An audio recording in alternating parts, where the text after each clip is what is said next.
Hello, everyone, and welcome back to Here Be Dragons. I am your host, Stephen Stark, and this week we've got no John and no Nessie. John doesn't watch this show. Nessie doesn't watch this show. So I found some other folks in the community that wanted to talk about the show that I wanted to talk about, Cobra Kai.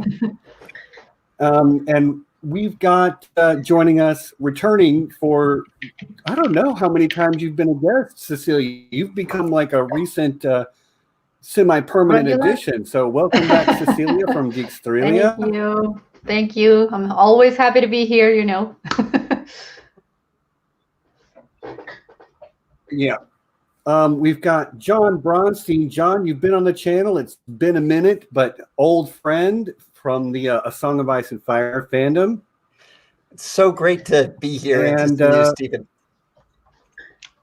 Yeah, you're always a fun addition to have, John. That's probably the only time I'll call you John for the rest of this stream. You're Bronty from now on. And first time guest to the channel, kind of know you through Twitter a little bit, but we've got Fofo Rivera, who has worked with Cecilia many times in the past. You guys are both Spanish language podcasters primarily. Mm-hmm. But yeah. I'm really happy to have you guys join us for this Cobra Kai talk. Now, I will say, you may notice that the Dragon's Den looks a little bit different. I am on the road for work, so fingers crossed that hotel internet stays stable and everything goes well. But yeah, Cobra Kai. Yeah. Fingers crossed. Right. So we'll just start with, a little bit of talk about maybe watching the movies. How did you come to find the show and that type of thing? And we will go with ladies first. So Cecilia, are you a longtime fan of Karate Kid? I am in fact. Let's just say that I just grew up watching Karate Kid. There was this channel, this national Mexican channel, or kind of like the NBC or of Mexico, that every Sunday play around 3 movies. Generally, 3 movies that had to do with one another. So very often they played all 3 Karate Kid movies. And well, I am the youngest of 3 siblings. My older brother, who is around your age, Stephen, he was a fan. So I always used to watch Karate Kid movies with him. And well, just Daniel is one of my childhood heroes. So when I found out that there was going to be a new series with Karate Kid theme and the original actors, and we were going to get to see the perspective of Johnny Lawrence, well, I was just super thrilled, and I paid the YouTube Premium in order to watch it. Okay. Mm-hmm. So you started watching it immediately?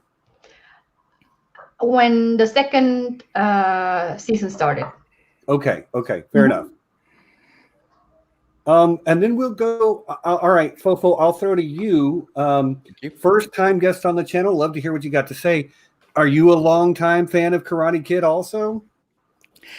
Like Ceci, I grew up here in Mexico, and we had that national broadcast show. Like she said, you didn't have any choice, so it was either renting a movie, going to Blockbuster and getting a movie, or watching public TV. And like that, we grew up with such movies like Karate Kid, Die Hard, all those action Back to the Future was another regular. You couldn't call it B movies, but that kind of movies that showed up every single weekend. So we saw. Well, at least myself, I saw it at 20 times each. Okay. Cannot recall most of the names, but I do remember the sequences. I rewatched the movies just to be able to talk with you guys today, and I was like, "Oh, that happened. That's a name. Oh." But yeah, I was a fan, and I was telling you off air, Steven, that today I was going to some used stuff shop. And I saw a bunch of old movies, VHSs, and I saw the 3 original karate movies, and I was like, I should buy them just to have them displayed over here. But yeah, I was a fan. Mm-hmm. And cool. Yeah. Sorry, I'm sending a message. I got a roommate too, so I'm just letting you know where we're at. So when did you start with Cobra Kai? Me, Fofo. myself? Oh, yeah. Sorry. I was like, huh? Well, I was well, since you said that, I do have a podcast 3 years running, and I like to be the one that always has the premiere and everything. So I bought it the first day it came out. I was like, I'm gonna have to buy premium. God, okay. So I bought it. Worth it. It was worth it. Now, well, I've been paying since. I like not having ads, so yeah, I did love it. And I got into it real quick when they were having not an issue, but the talks about moving it to Netflix. I was kind of skeptical, but then I was like, it could be a good route going over there. I'm a fan right now. I'm a good fan. I love it right now. Oh yeah. Okay. I see you. So, Bronty, Cobra Kai never dies?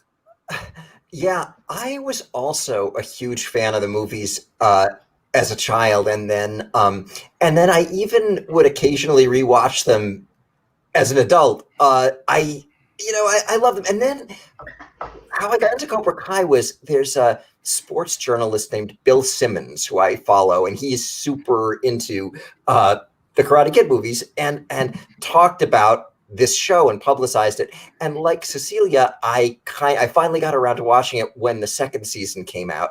And so then I watched all of it, and I couldn't wait for the third, and it was so much fun and interesting. And then of course I actually was putting off a little bit for a few days watching the third because I wanted sort of time to binge it, but then this prompted me to do it right away so we could talk about it. Yeah, so I'm very excited to get deeply into it. Right on. And I will say for myself, also a big Karate Kid fan. I remember when I was young, there was a free screening for Karate Kid 2, and we went, and we were the first people to not get tickets because they ran out, and childhood me was crushed by this. But yeah, I actually already had YouTube Red, YouTube Premium when the show came out because I travel for work. I hate ads, so I could download stuff on my phone and listen to it, So I already had it, but when I heard about the show, I kind of rolled my eyes and I went, please don't ruin this classic from my childhood, because YouTube is making a show about Karate Kid follow-up, and I'm just like, oh my God, this has the potential to be a disaster, I thought. But I love how the three of us just went like, because we all had that thought, didn't we? Yeah.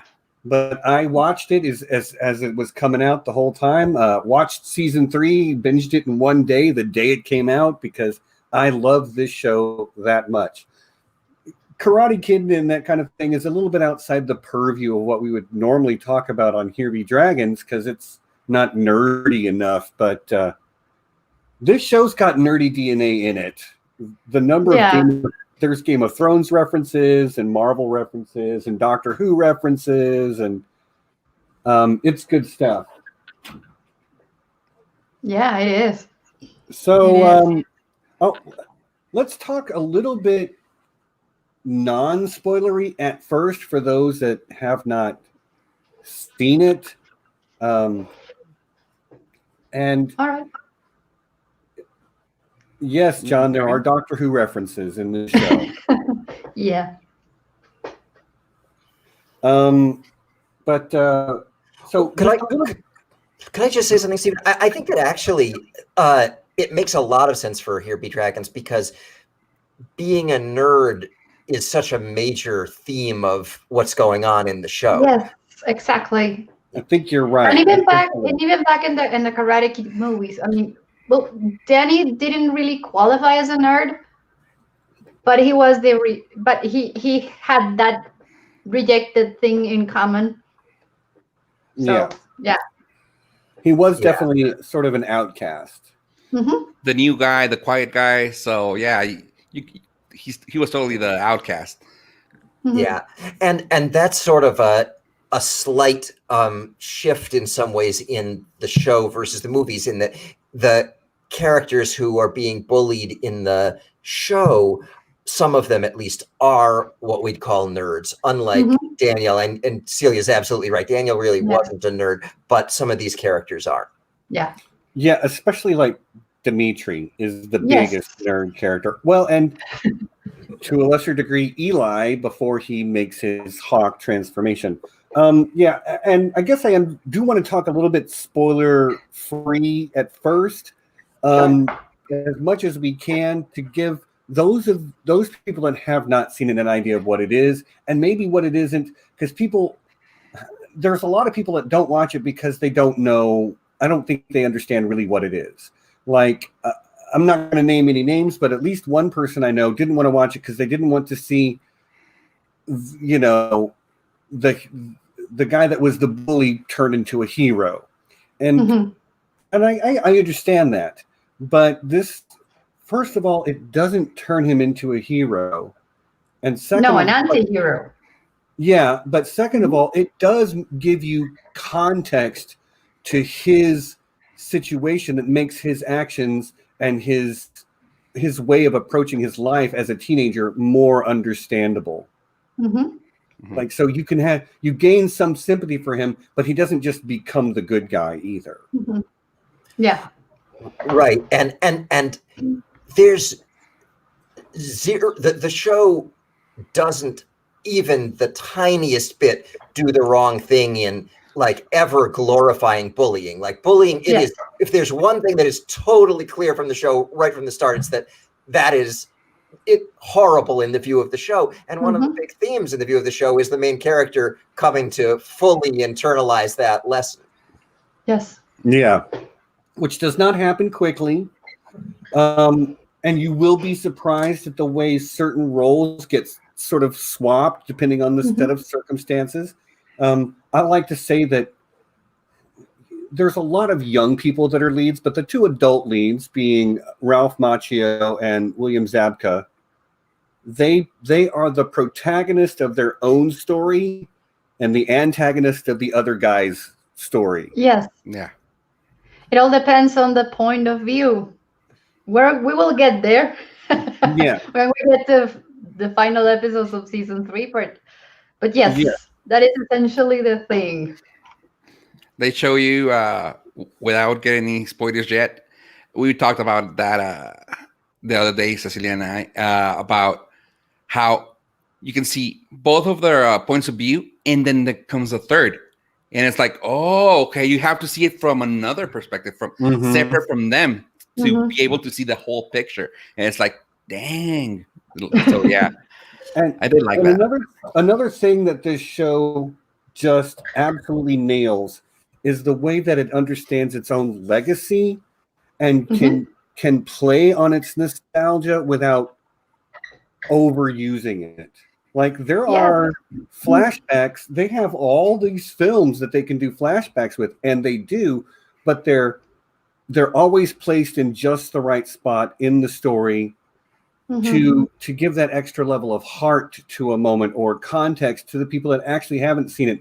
Or for those of us that have seen it, we're like, that feels like a memory that's occurring to the character in the moment. Yeah, I was telling everybody that the way that they do they please the fandom, I do like that. Like, you could say they live into it, like they lean into it, but they also laugh at it. Like Yes, this was I was about to say kind of that dumb. very That same thing. Mhm. yeah, like this was kind of dumb that at that time. Right now, it is dumb. This right now, it's like you can laugh at it. So I Ooh. do like that a lot. Uh-huh. Yeah, I mean, they do make some fun about the cheesy stuff of the past, and also the outdated values of the past. Yes. They do make fun of it in a very clever way, and A that's very, something that I love very much about the show. a very what way? I missed the word you said. A clever way, clever. Oh, clever. Yes. Sorry. Yes. I'm excited to talk to you guys about this because I Yeah, don't know.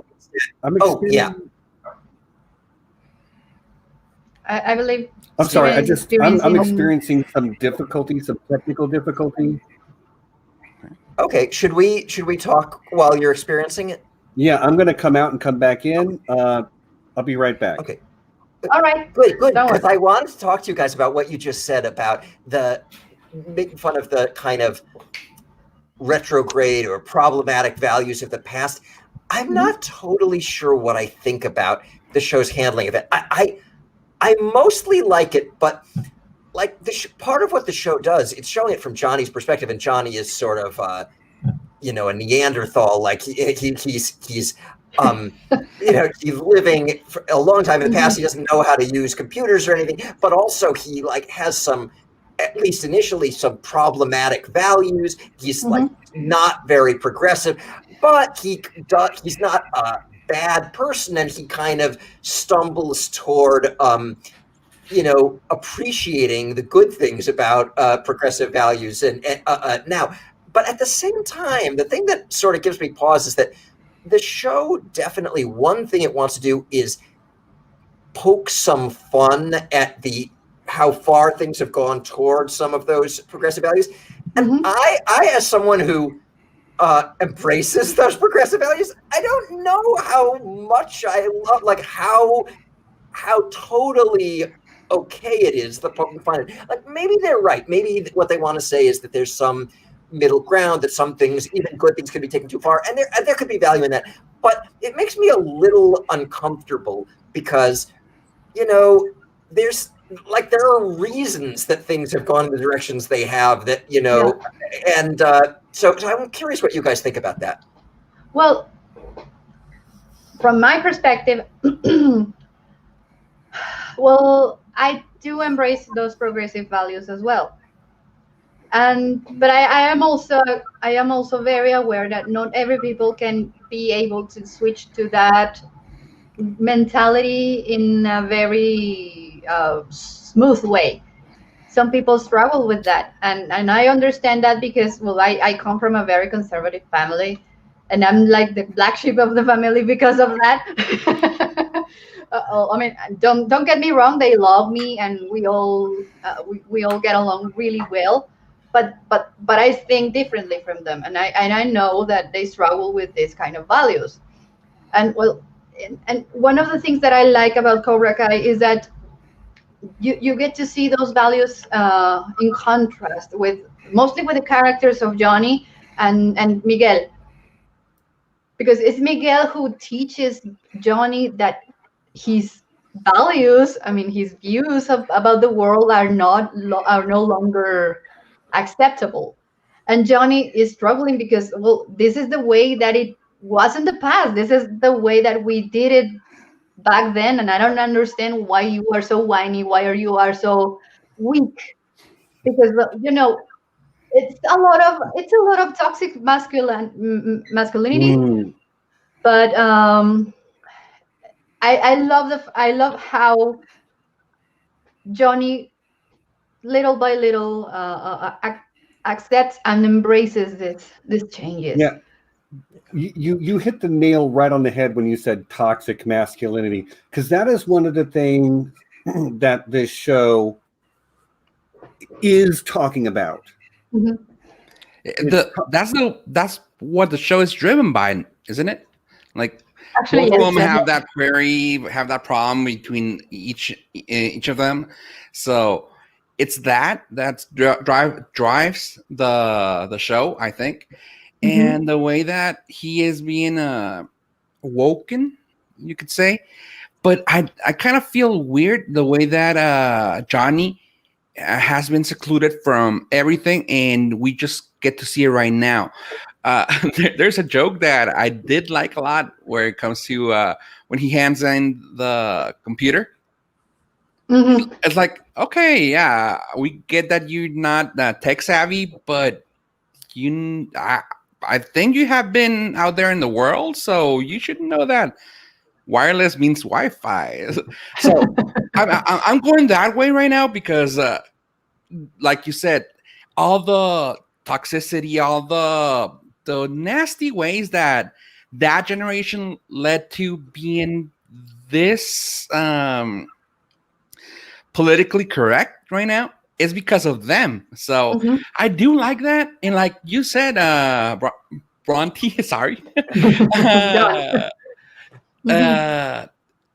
It kind of gets me, like they mock it in a way that, okay, here's this, and like you said, the middle ground shouldn't be so pointed out. I don't know how to express that, but as a millennial,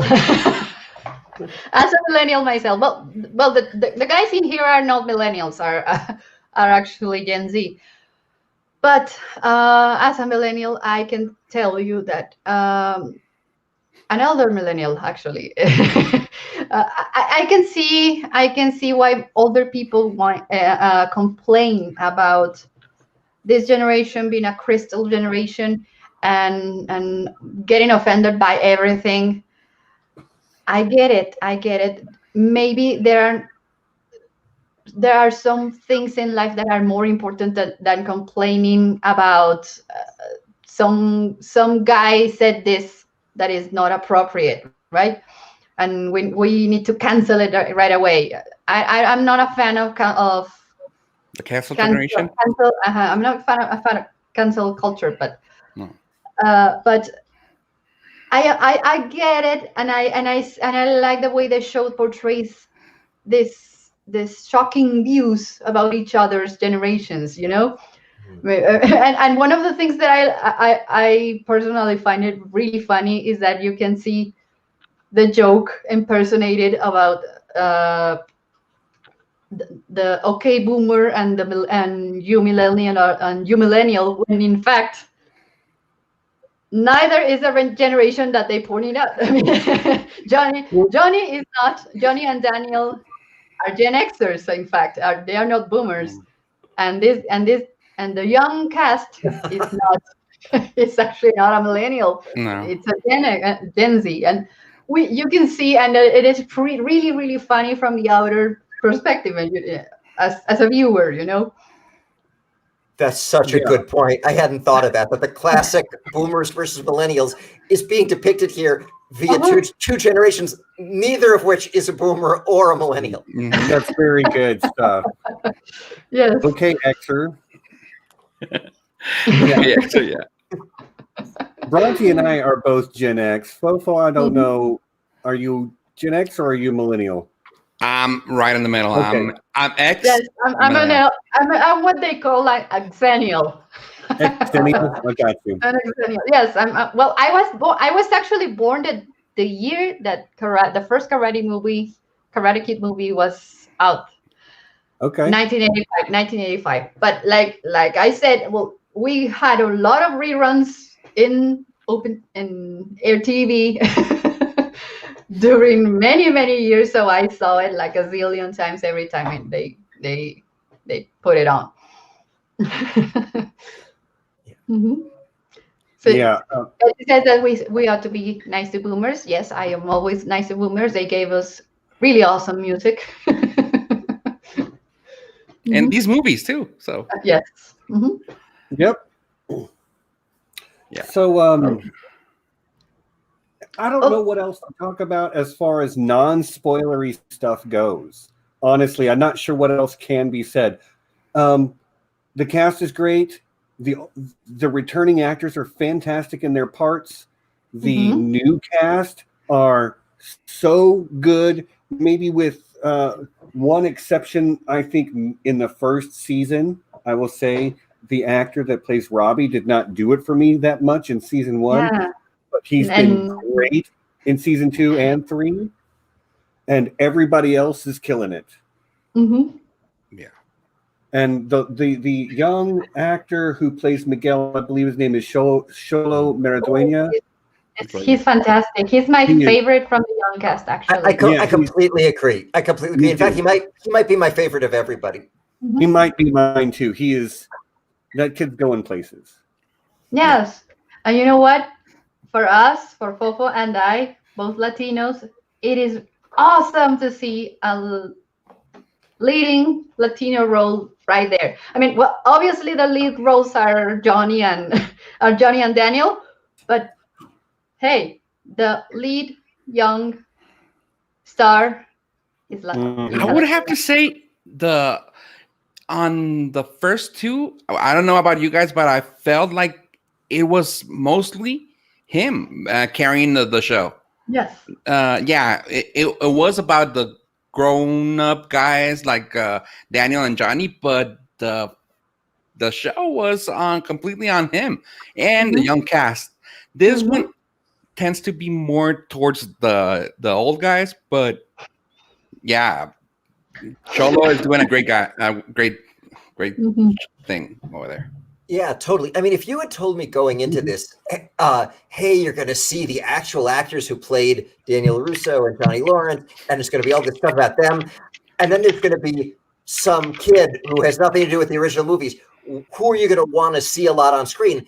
I would have been very surprised if the answer had been the kid, but it totally was. I was like, can we see more of his plot line? Can we just see him a lot? Yeah.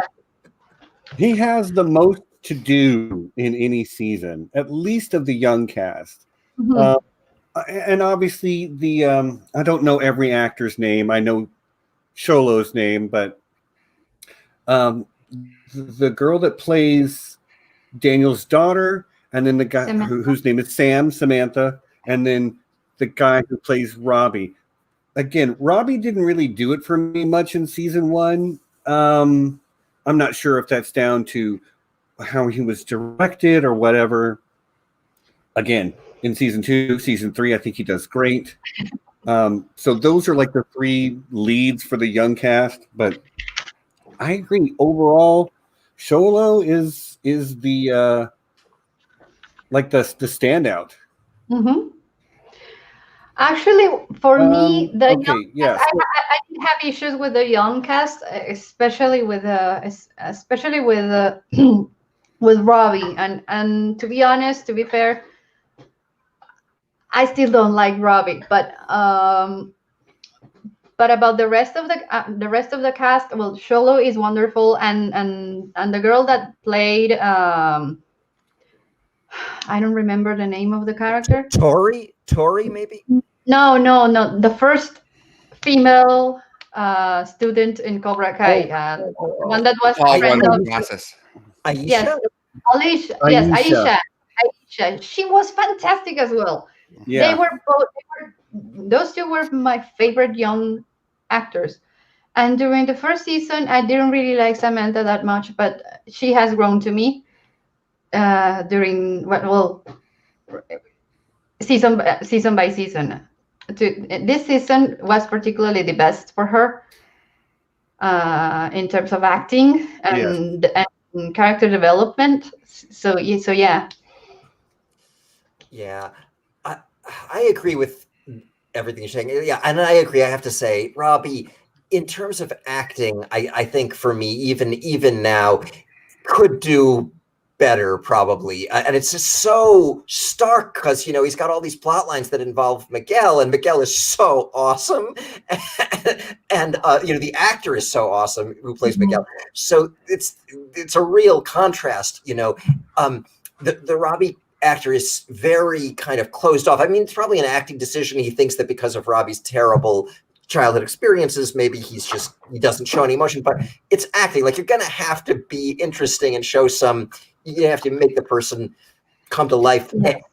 And with Sam, I agree. I think that she too, maybe not to the level of Robbie, but probably could have done more with the role. But the role itself is so juicy. I love the character so much that I feel like it goes a long way toward like not noticing too much that maybe the actor could be better. Yeah. I don't know if it counts as a spoiler, but I'm left hanging with what happened to the other actors, the supporting cast, like Aisha and the other guy that kind of looks like me that always wear the headband. Cobra Kai. You remember him? Are you talking about Stingray? Yeah. Whatever happened to him? I was gonna wear a hairband right now, and I was like, no, I look a lot like him, so no. I'm sure there's just an answer to this, Fofo, that I don't know, but it seemed really clear to me. I mean, it sure looked to me like maybe the actor who played Aisha didn't want to come back for some reason or got another role or God knows what. For some reason, there must have been something. Because I think it was very clear that they were planning to have that character continue to be a major character, yeah. and then they just dropped the character for whatever reason that I bet had something to do with the actor, not. Yes, I actually heard a rumor that she spilled details about the third season, and but I'm not sure if that's true, but I heard that rumor, so I don't know. Okay, fair enough. Juicy details here.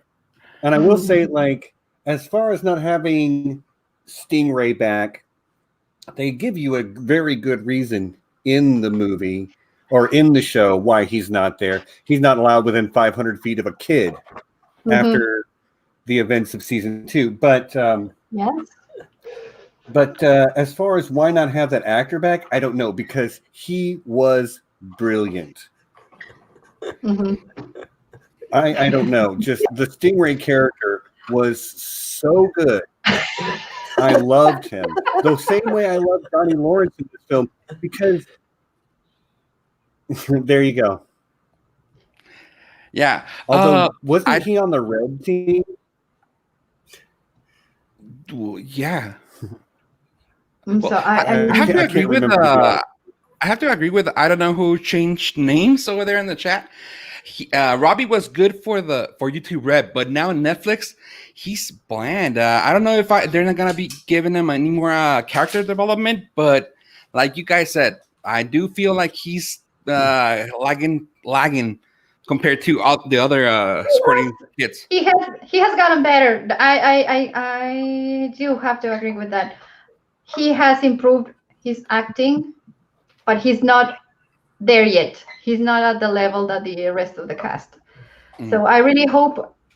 I think I don't know if it's the character itself that doesn't give enough, but I mean, come on, Mando with a helmet gives you a lot of gives you a wider range of emotion.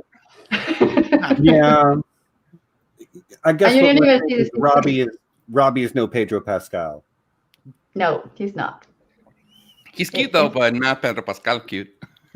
Too young. For you.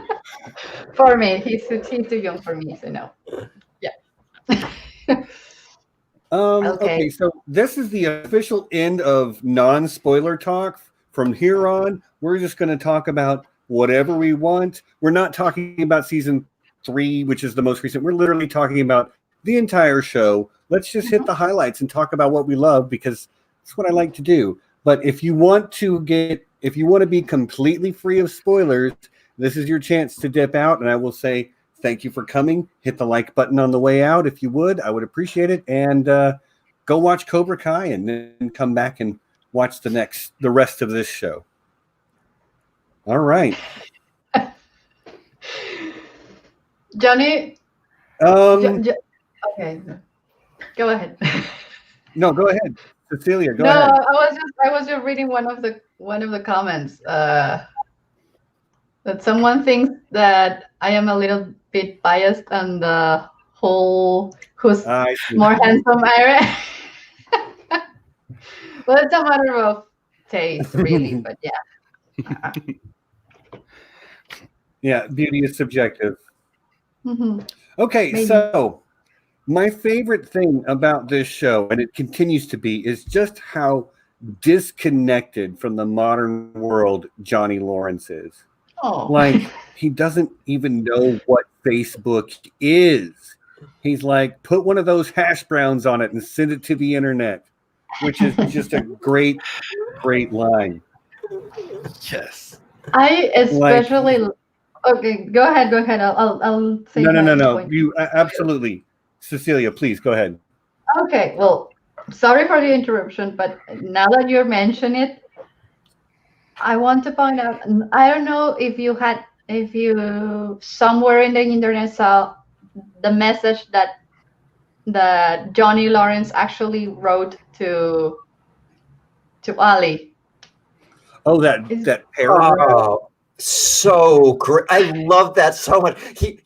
I mean, probably people watching this know what we're talking about, but he writes. So Ali, right, who's been this incredibly important Elizabeth Shue, who was nominated for Oscars after being on the Karate Kid. She's the love interest of Daniel and Johnny, and it's so funny because the first 2 seasons, my interpretation is that she's sort of too good to come on the show. They wanted to get all these people, but then Cobra Kai is successful enough that now she's not too good to come on anymore. So she comes on in the 3rd season, and so Johnny is gonna write to her finally, and Miguel is kind of helping him understand what Facebook is and how he can contact her. And so Johnny writes this tome, thousands and thousands and thousands of words in all caps. But before he sends it, right. But before he sends it, Miguel is like, "You cannot send that. Don't do that." And so he deletes that, and then he writes this incredible, non-Johnny-esque, like soulful thing that's like really honest and perfect, the perfect length, one short paragraph that kind of tells, like, truthfully, the development we've seen of his over these seasons, and is very honest about his own shortcomings, but also about the things he's achieved with the kids, which he has achieved a lot, and it's just perfect and great. Mm-hmm. And then, because it's in response to her question, like, what's going on in your life? And so he writes this, and then he deletes it, and instead puts something like, "Not much. What's going on with you?" Yeah. No, but I don't know if you had the opportunity to actually read the message that he wrote in all caps. It was hilarious. I don't know who wrote it, but it said something like he went to some concert and some rock concert and it sucked, and I don't know. It was so hilarious that I don't know who wrote it, but that person is a genius. Look for it. It's too long to actually talk about it, but it's. I love the way that when he was writing that, when Miguel comes up and he says, "You can't do that." It's like if you liked all her pictures, and he's like, "I already did." I love the innocence of that, because there's no real way to use Facebook, and if you're new to that, that should be the way to use it. Like, if I like the pictures, I'm gonna like them. That innocence. I don't know. I like that. Like, I already did. Mm-hmm. If I like them, I'm gonna like them. I related to that. Like, I felt that, and like you were saying, that one-liner, that perfect one-liner, I liked it. Mm-hmm. But when he posted the pictures of the kids, oh my! I got chills. I was like, "That's the guy. That's the one that you will like." Like, I would love that guy. When he posted the pictures, I was like, "Oh, yes." So yeah, sorry, I got carried away. Yeah, you're so right. Yeah, but then again, it goes really well with the Cobra Kai philosophy, no? Right? I mean, strike first, strike hard. No mercy. No mercy. Just like the pictures first, like them hard.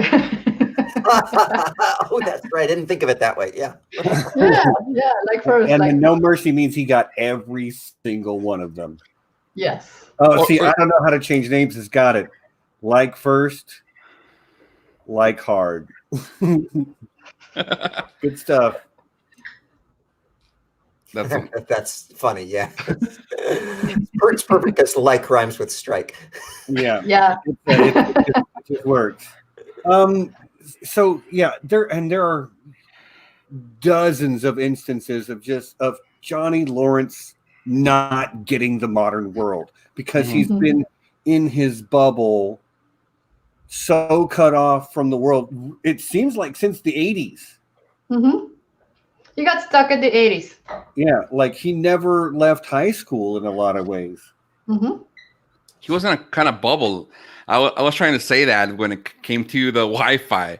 It was so funny, and the way he addresses the kids and I think it was the first or second season, when he starts bullying them, it's like, that's not good. And the kids pointed out, it's like, yeah, exactly.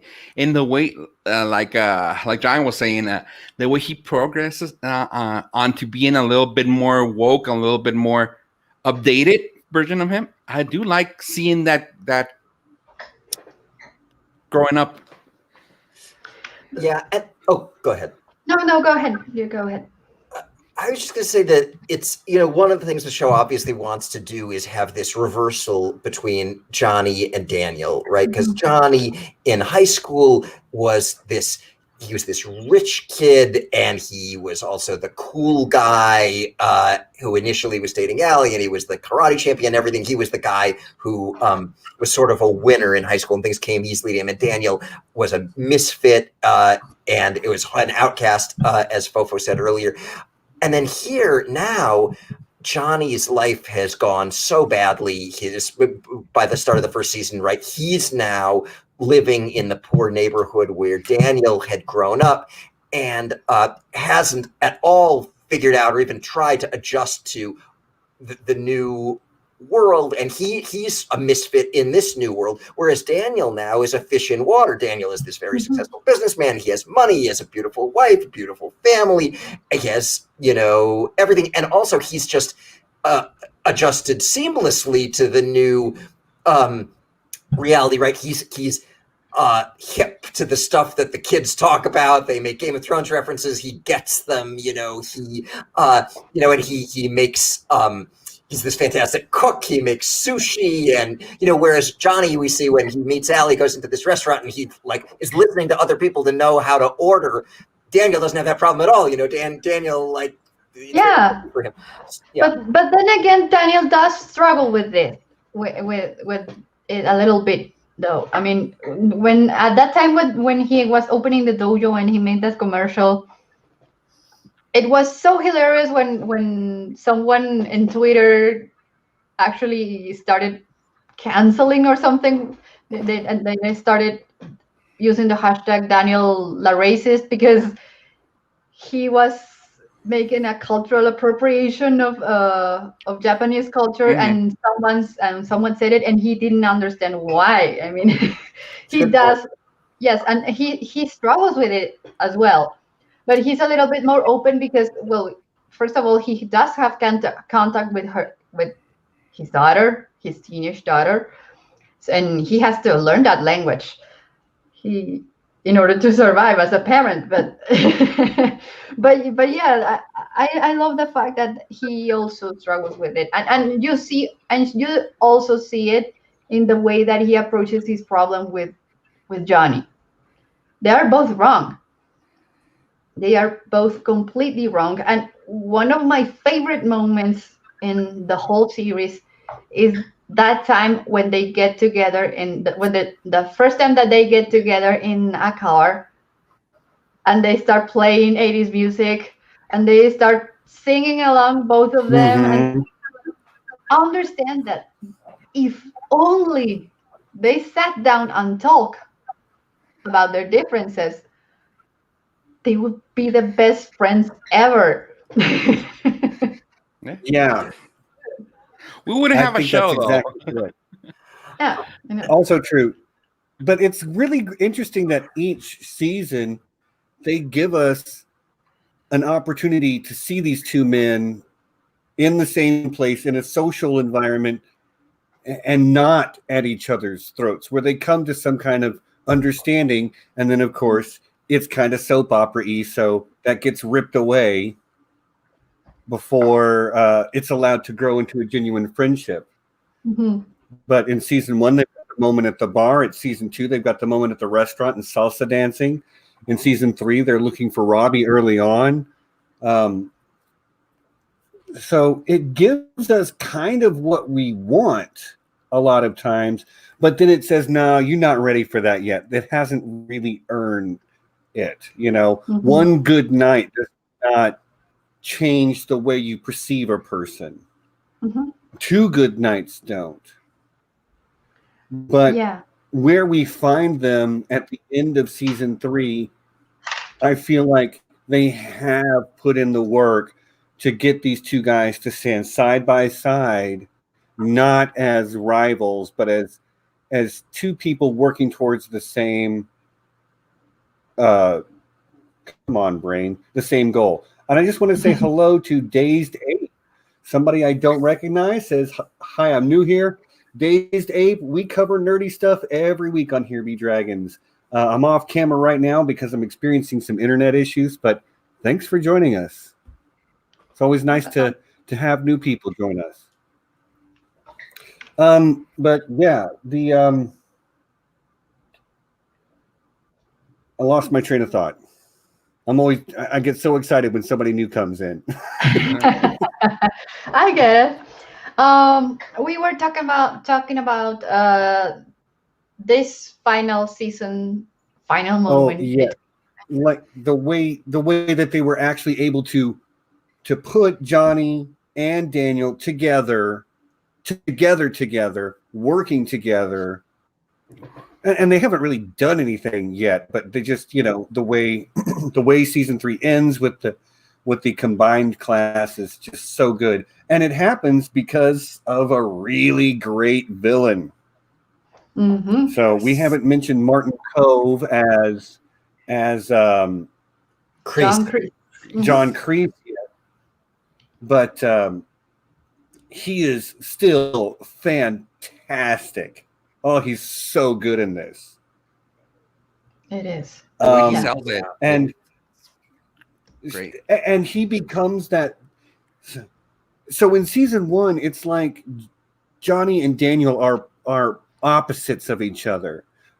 And then season 2, you get all this Kreese stuff, and you come to realize that Johnny's like, no, I can't be like you. And in season 3, it's really Daniel and Kreese that are the opposites, and Johnny is trying to find that middle ground.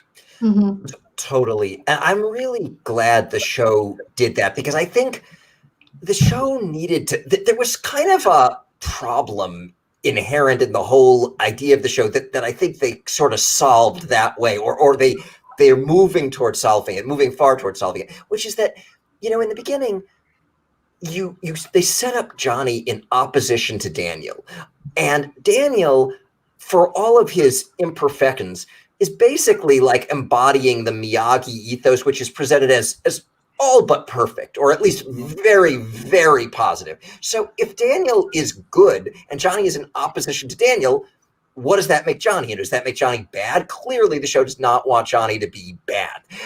But how? So then what is he?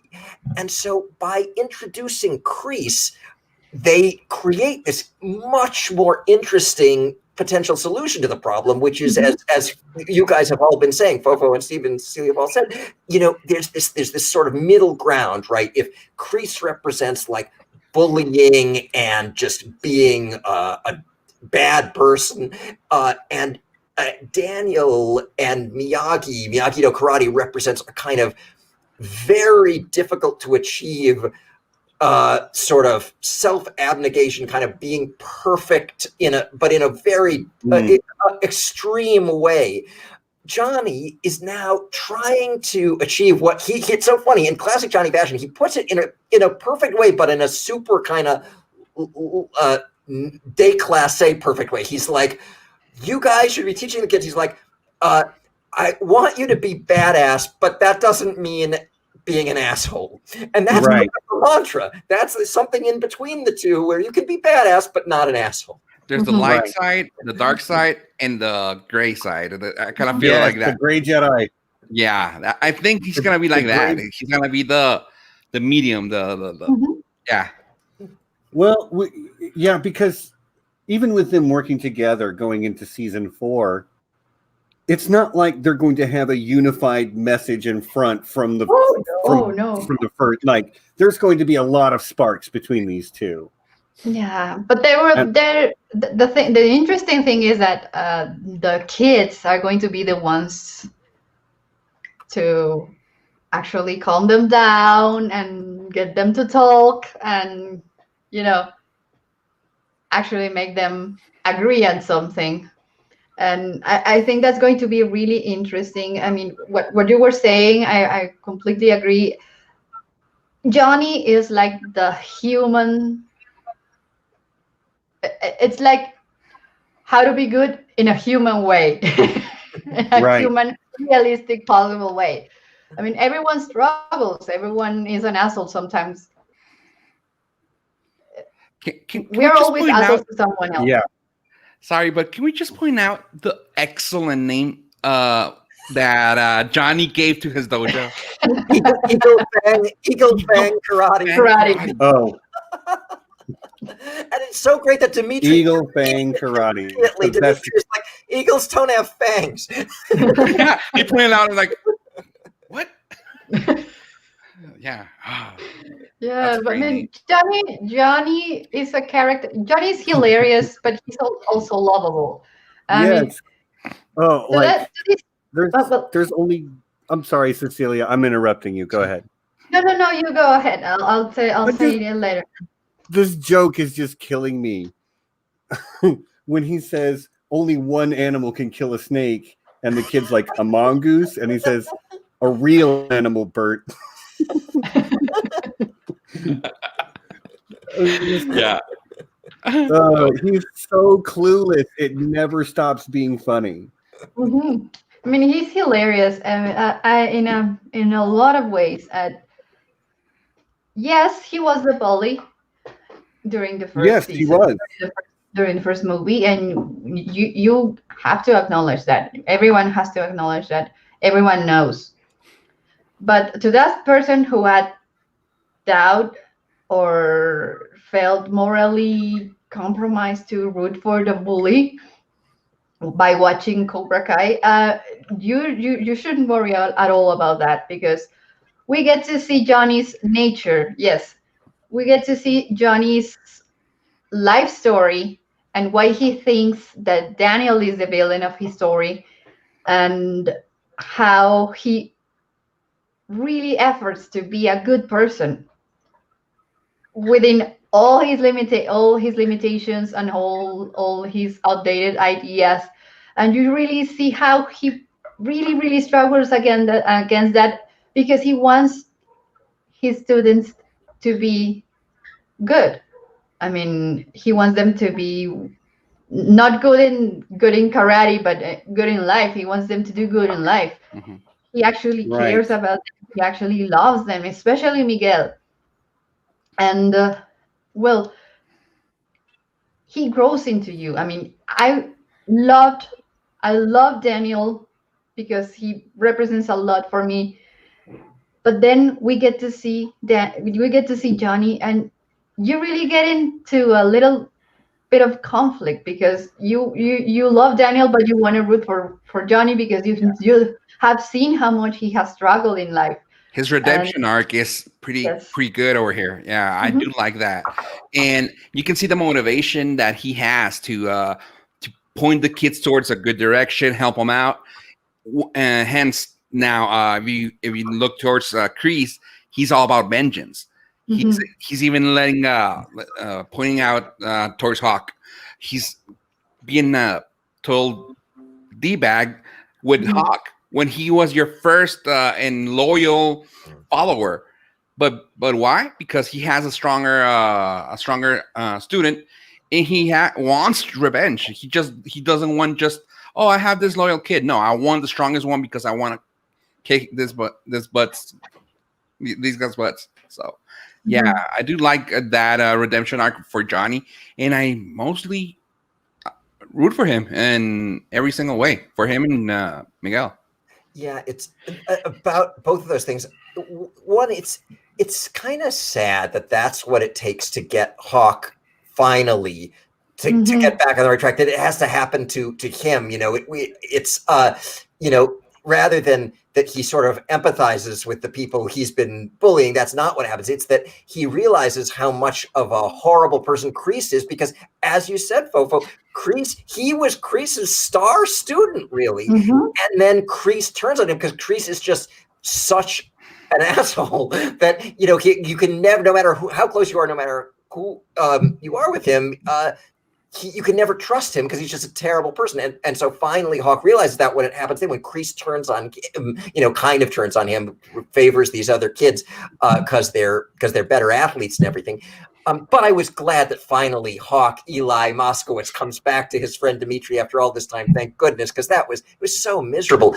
And then the thing about Miguel and Johnny, I think that kind of mentor-mentee relationship between Miguel and Johnny works 100%. I just think it works so well. It's so interesting, and it's what turns Johnny more than anything else into a good person. He's able to help Miguel, and they do have a strained time. Of course they do, after the tragic, horrific thing happens to Miguel. Miguel doesn't like Johnny because of that at first, and then they work it out together. And I also loved how Johnny starts trying to help Miguel in ways that are totally total failures. Like he lights the thing on fire, right, to try to motivate Miguel to get out of the wheelchair, and it totally fails. And then he goes to WebMed, which is what Johnny calls WebMD, right? And so Johnny learns. He actually uses the internet, and he does something that works. It's kind of the example of the middle way. He doesn't do the super crunchy granola thing that the physical therapist is doing, where he's just, the physical therapist is like, "Oh, dude, Miguel, you did so well," and Johnny's like, "He did so well at lying there while you massaged his leg." In love. So he finds a middle ground between the crazy stuff he was doing and the sort of too gentle stuff that the therapist was doing, and it works. Oh, wait, can we just point out Dee Snider? Oh my God! I was like, yes, the concert. I was like, oh geez, I was like, yes. And when he starts tapping his feet, I was like, yes, that's. I wasn't expecting that. I was like, yeah, they're gonna throw him, or there's gonna be a slam, and something's got.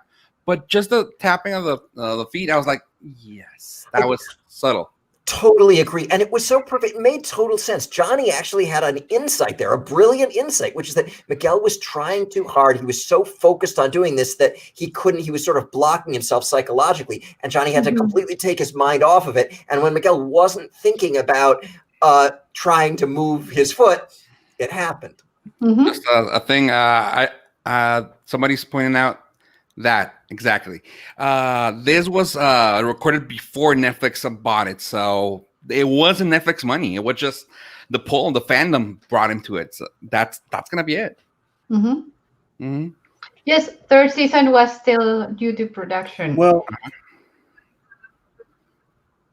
okay. Well, but it also tells you how successful the show was, that they got Dee Snider and Elizabeth Shue, and got, I mean, I'm sure they're not that in demand, but they got both of the actors, the main actors, back from the Karate Kid 2. The actors for Kumiko and Chosen.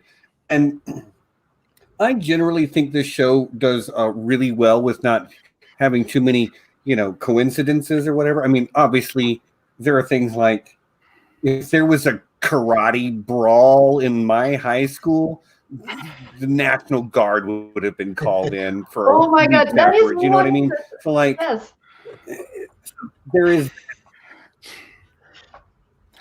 I love how there's no consequences towards anything that they do.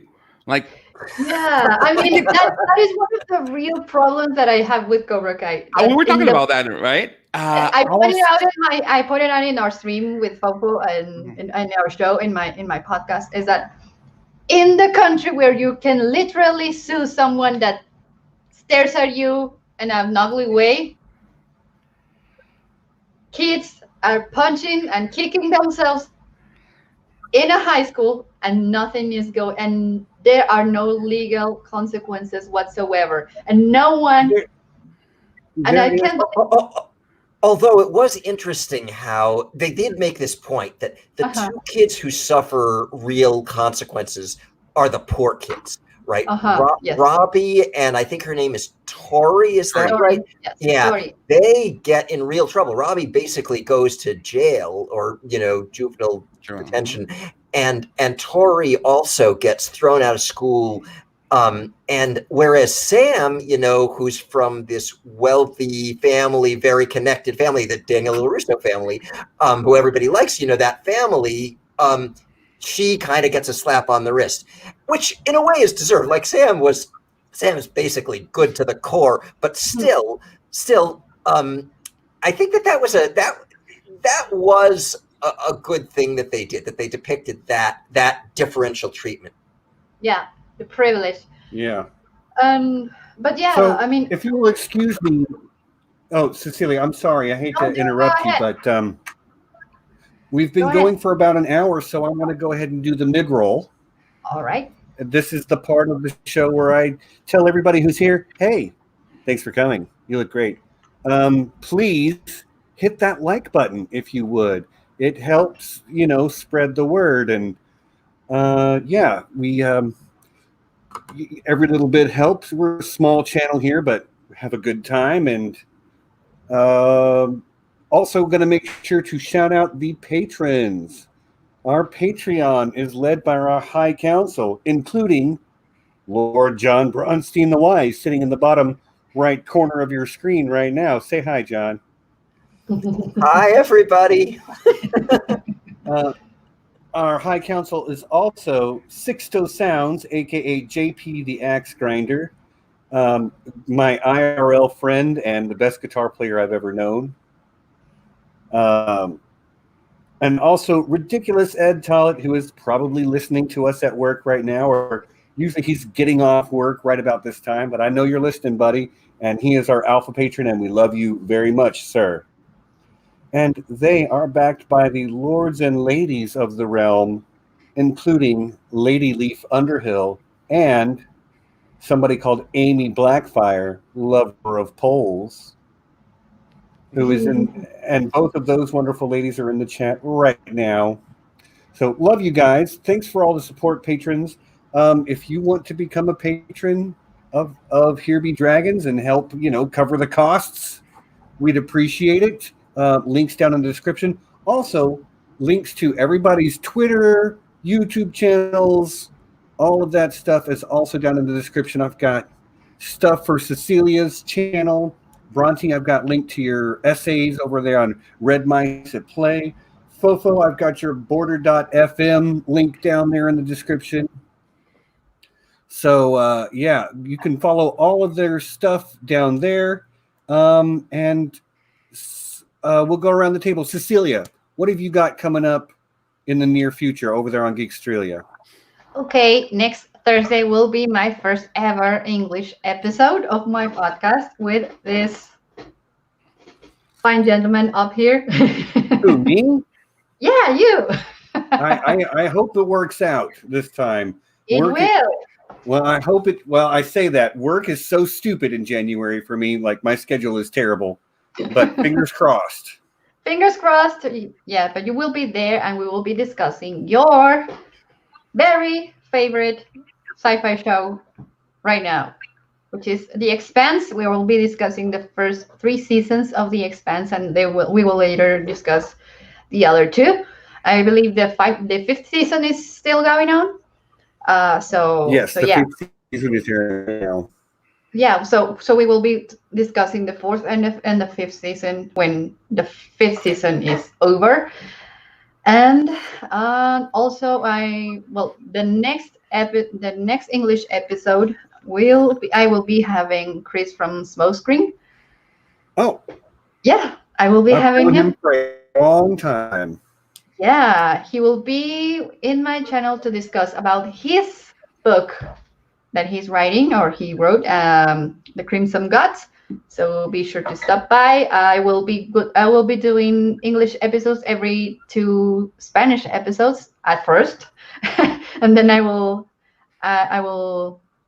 increase the frequency of my English episodes as I get more comfortable with it. Yeah, because Well, it's I not the think you're same. doing great right now. Thank you, but it's still not the same to be a guest than actually be the host. So fingers crossed that I get everything right. So thank you.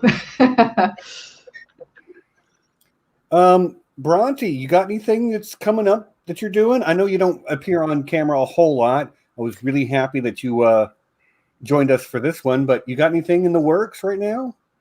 Well, so for those who don't know, Stephen and I met through the Game of Thrones fandom, and the books, A Song of Ice and Fire, on which Game of Thrones is based. I analyzed the symbolism in those books, and I wrote a couple of essays that apparently Stephen is linking to. Thank you very much, Stephen, about that. And I have a YouTube channel that's been dormant for a while, but the hope springs eternal. I have plans to eventually make a series of videos expanding on those essays and talking a lot about the symbolism.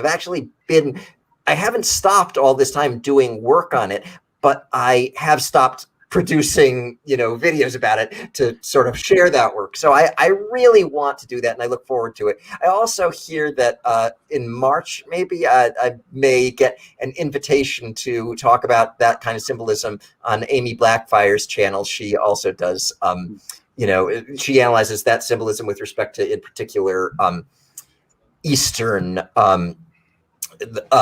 influences in China in particular, which of course she's a huge expert on, basically a professional analyzer of Chinese literature.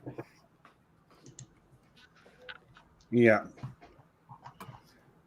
Am I lagging out? Hello?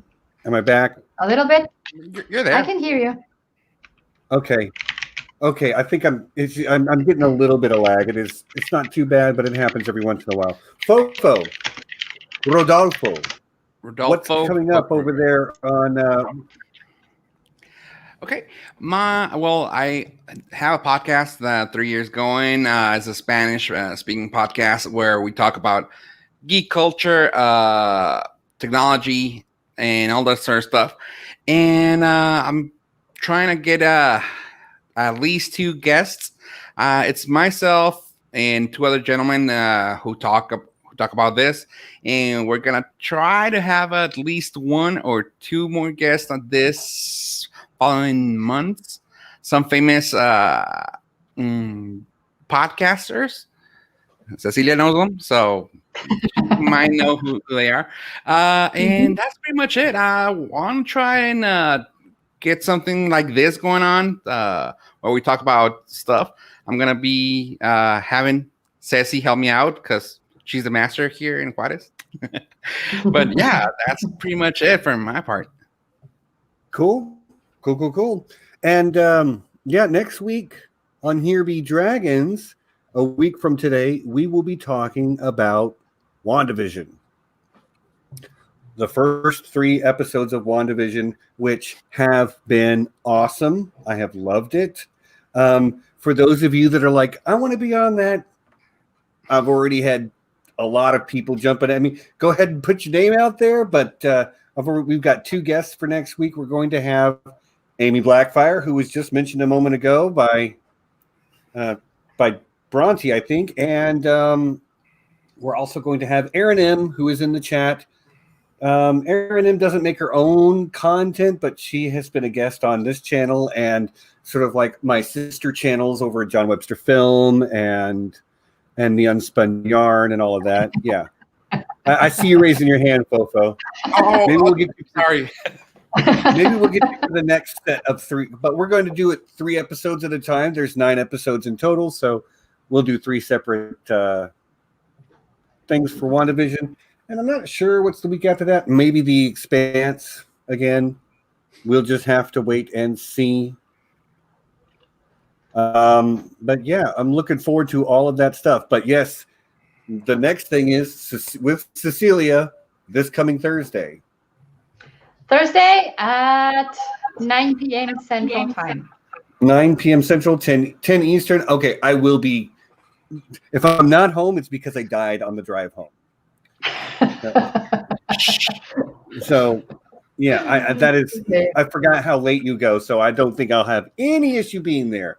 That's really, and yeah, it's The Expanse. Y'all know how much I love The Expanse, and also Cecilia and I will also be on my co-host John Webster Films channel at the end of the month. We're going to be talking about Pan's Labyrinth. Pan's Labyrinth, yeah. Fantastic movie. Can't wait to talk about it with John and Aemy. Okay. Yeah. So, Cobra Kai? Cobra Kai. Yeah. Never dies. Never dies. Oh, but except Cobra Kai does die in one episode. The motorcycle road trip. Oh yeah. And that's the guy. Now, I don't know. I'm assuming in Mexico, when you saw these films, were they dubbed in Spanish? Yeah. Or were they in English? No, they were dubbed. Dubbed, yeah. Okay. So you did not have the original English. Yeah, but it's the whole. There's a part where one of the Cobra Kai kids says, "Yeah, put him in a body bag or get him a body bag or something like that." Yeah, and that is literally the character they put in a body bag because he died overnight on the road trip. And it's little things like that, those little details that make this show so great. And it's not played for laughs. Obviously, he's died. Yeah. Yeah. Got us down there.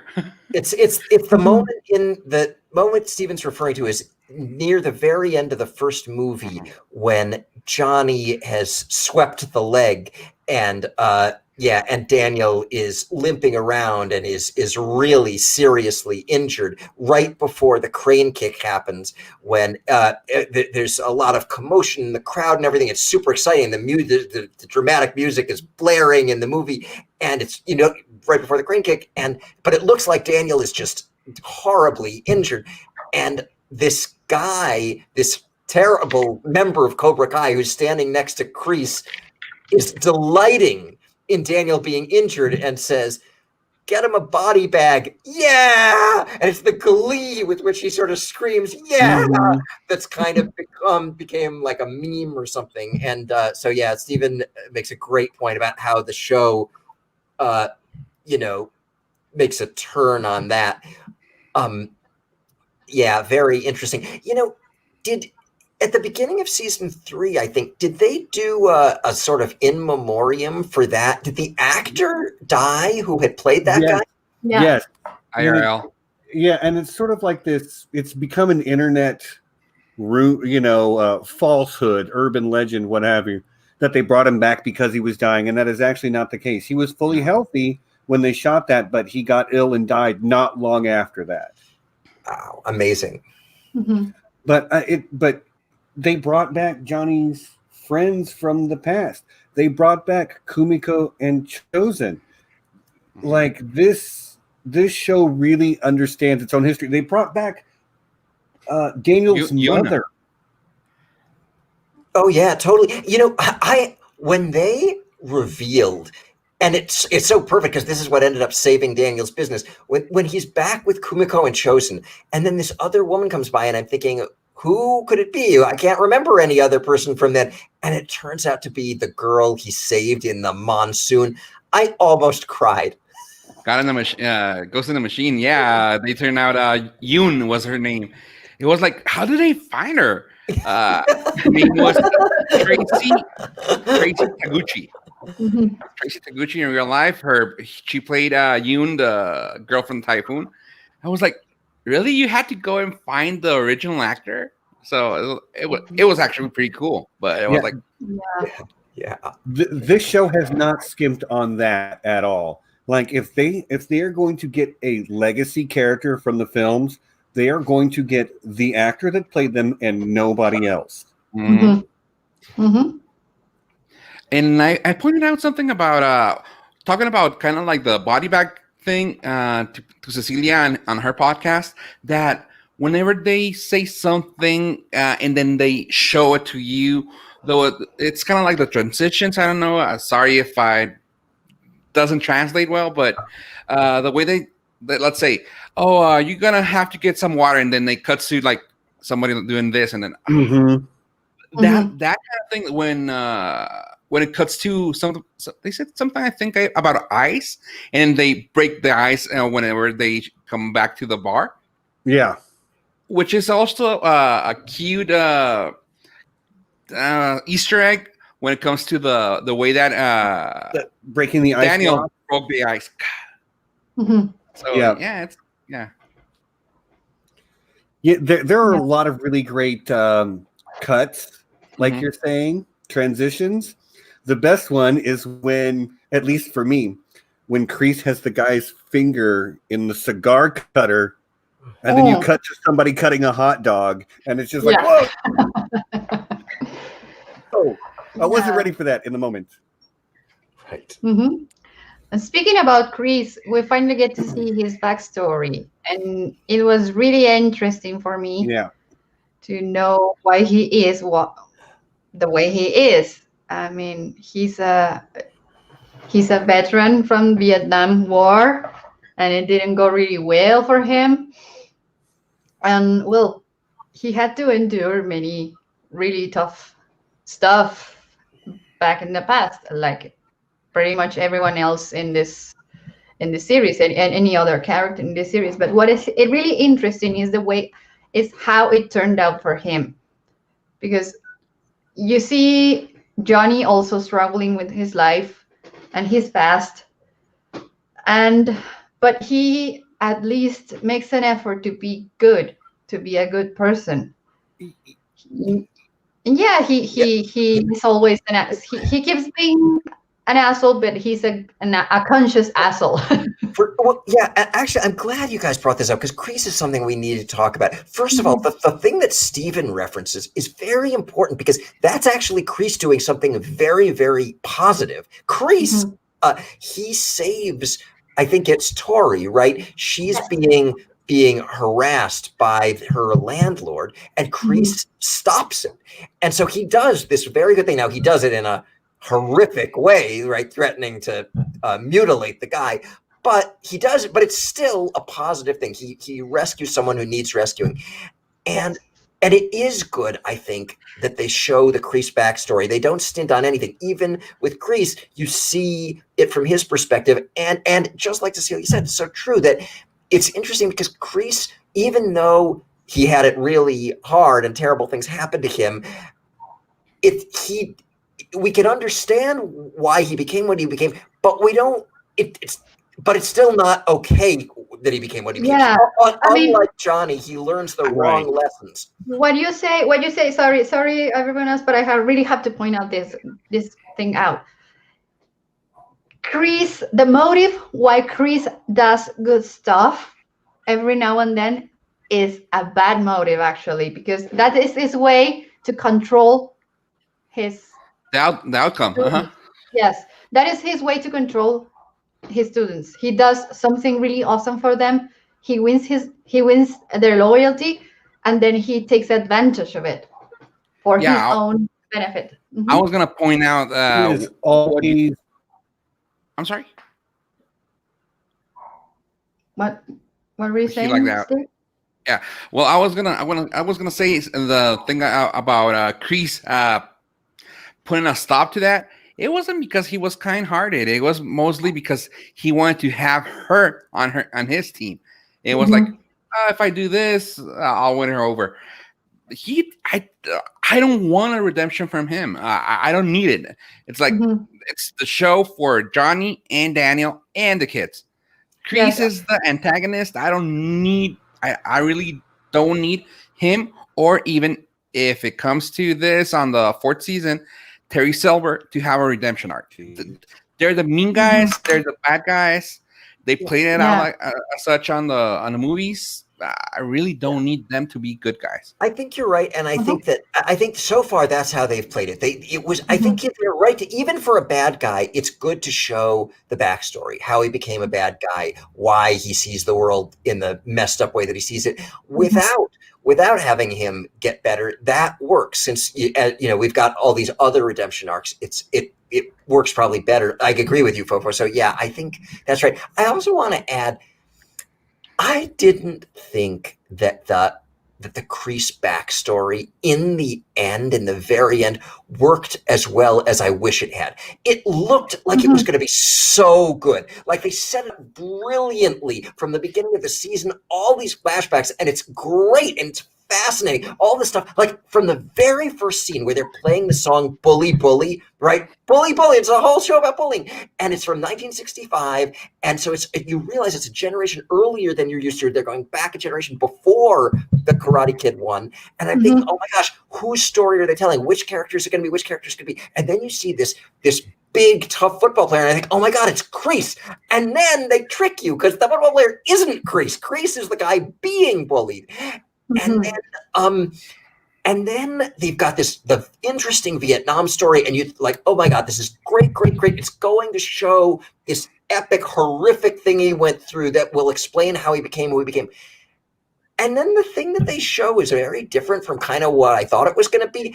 And it didn't totally work for me, because Kreese is basically a good guy through until the very end of it, right? The reason he doesn't he's not able to do the kind of cold-blooded thing that he needs to do to save everyone. He's not able to do it because he has too much humanity. And then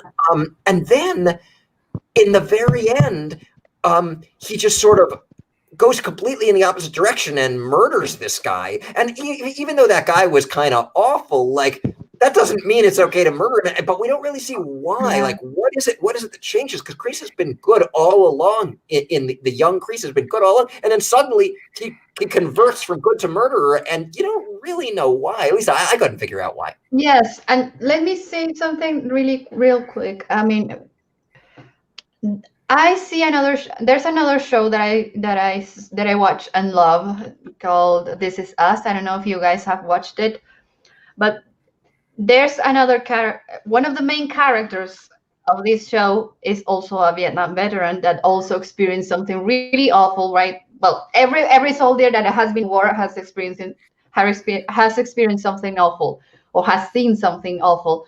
But the way that I see the contrast between these two characters, between Kreese and Jack's character in This Is Us, is, I mean, you can experience the worst possible thing in your life, and it will depend on you, on your will to overcome this and to become a good person or a bad person. Jack's character is also, like I said, is also a veteran, and he also had a very rough childhood. He is the son of an alcoholic, violent alcoholic father.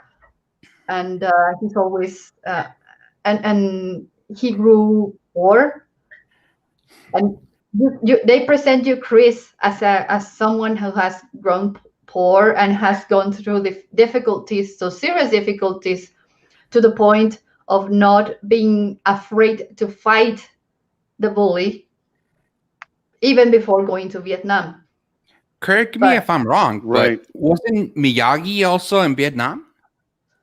No, he fought World War II. Yeah. Oh, okay. Well, he was also in a war, and you can see the way that he grew up, the way that Kreese grew up.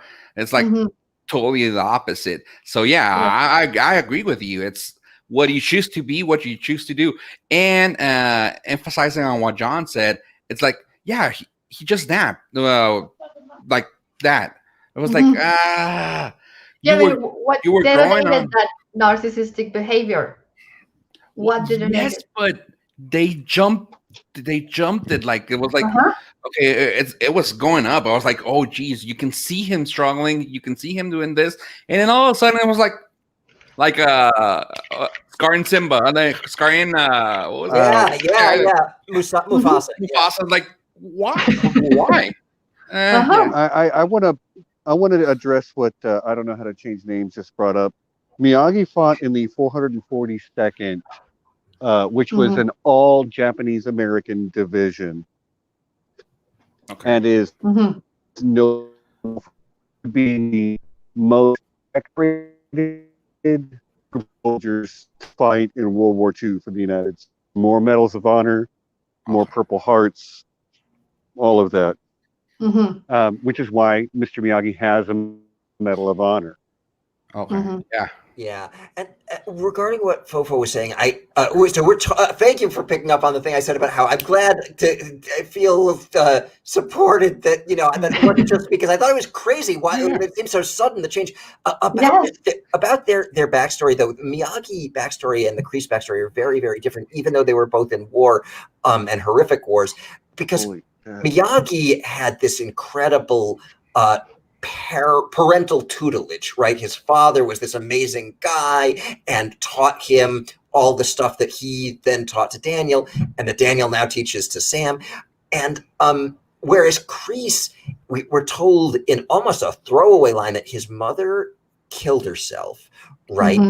And then he finds this wonderful girlfriend who's pretty clearly the love of his life, and then she either kills herself or somehow dies under unknown circumstances, tragic car accident, right in the prime of her youth. And so and then all obviously the atrocities we see in Vietnam happen to him too. So Kreese has a horrifically messed up childhood. It's understandable. Like, if anyone's going to become Kreese, why he would become Kreese. That said, when we see the thing that does it to him, it doesn't really make as much sense as I thought it was going to. No, It doesn't resonate. I mean, we are missing one. I believe we're missing one part of the story, because, well, like I said, when you have a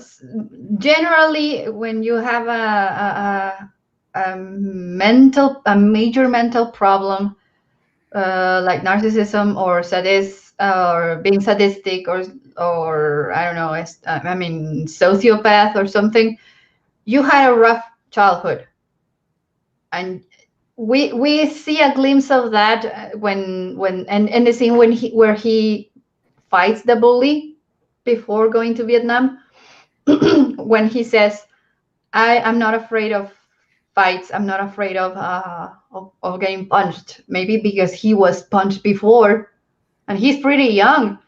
I mean, it is very possible that he suffered that in his childhood. But then again, if you're gonna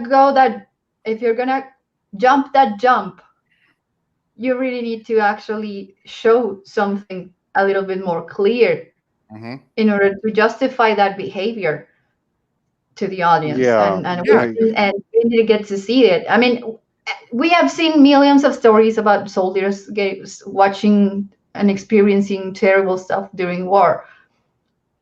And when you see one of them turning bad, it's because you already saw what turned him bad. And this is not enough, like you said. I mean, I understand that when he showed his moment of when he didn't strike first, he didn't strike hard, he didn't show no mercy, was the moment that got somebody else that he cared about killed. So I can understand that being a formative moment in his life, but I'm still with you. Like, I cannot go as far as he goes. I just can't understand how he can go that far. Totally. Stephen, that you're so right about. That worked perfectly. That aspect of it was brilliant, right? Where they show this thing where he doesn't strike first, strike hard, no mercy. He doesn't do it in a situation where he needed to do it to save all these other lives. He couldn't do it because he couldn't kill the one guy who needed to be basically sacrificed to save others. And so probably that's a mistake. Like, probably he should have done it. It was an extreme situation in war. He needed to do this thing to save everybody else, and he couldn't do it because he had too much humanity. So it's not like, so he does the wrong thing, but for reasons that are very understandable. And then, but the thing that's so weird about it is, all right, I would get then he could draw the lesson from that.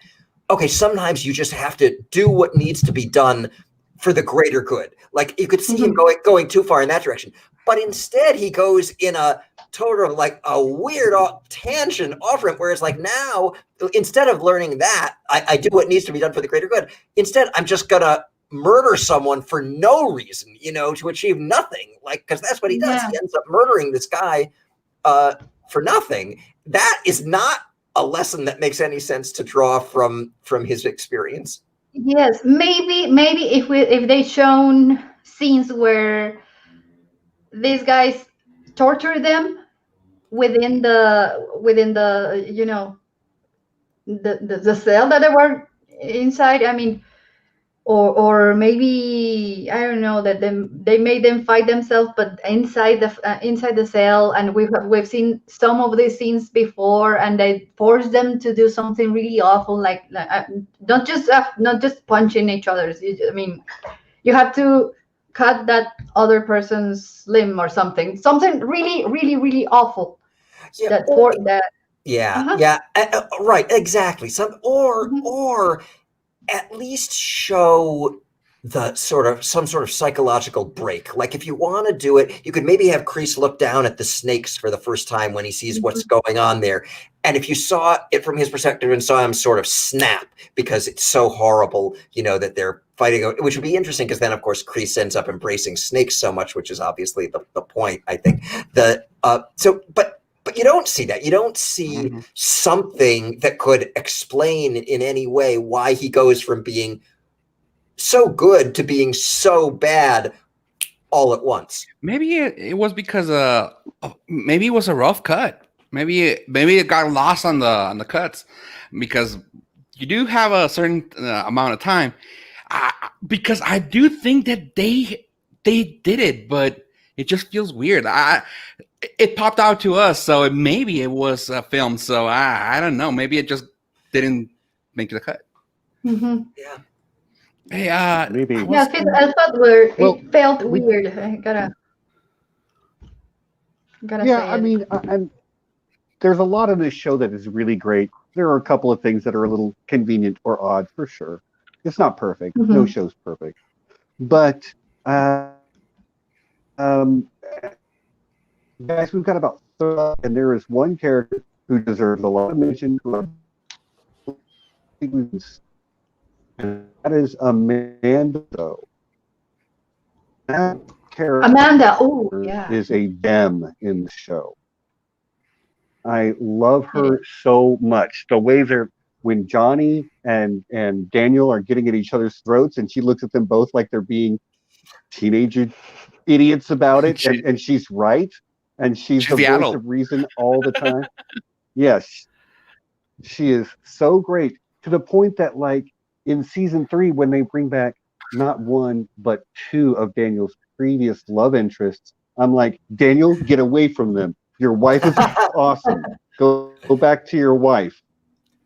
Totally. If you had told me that he was gonna that I wouldn't want at all for him to get together with either Allie or, is it Kimiko? Was that her name? Kimiko. Kimiko, yeah. Kimiko. I would have been very surprised, because I very much shipped both of those relationships. In the first movie, Allie, and the second movie, Kimiko, I was totally in for both those relationships. And yet I felt the same way as Steven. I was like, no.